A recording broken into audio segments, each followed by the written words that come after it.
Je suis dans un magasin célèbre qui a un long historique, qui s'appelle le Coin de Pêche, et je suis avec Ivan Drašković, qui lui aussi a un nom célèbre à porter, et qui est directeur de l'école française de pêche, Oui. et qui va nous montrer quelques nœuds, bon, une vingtaine ou une trentaine quand même. Il y en a toujours trop, on fait toujours les mêmes, c'est pas la peine. Néanmoins, il faut se souvenir qu'une chaîne, la chaîne la plus forte, n'a de force que de son maillon le plus faible. Et en l'occurrence, C'est bien dit. le maillon le plus faible, c'est le nœud. Voilà. Eh ben moi, ça me fait très plaisir d'être ici.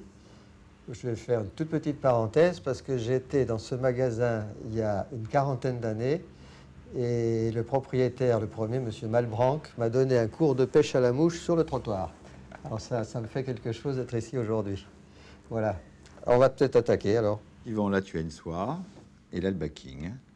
Et l'opération, c'est de joindre les deux.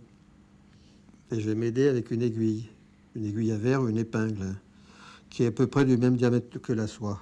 Voilà. Alors là, je fais toujours ma petite opération, ma boucle. Hein. Je mets le tout en parallèle, et avec le petit brin, je vais tourner autour de l'aiguille et de la soie. 4 spires jointives, à peu près, c'est pas la peine d'en faire trop. Hein. Voilà. Arrivé à ce stade-là, je vais tirer ma petite boucle, là, hop, et je vais passer dedans, en spire jointive, oui, toujours, hein, et en allant, en remontant. Voilà.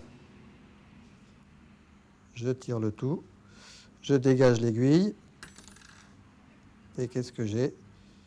Une belle petite ligature qu'on peut serrer, et voilà.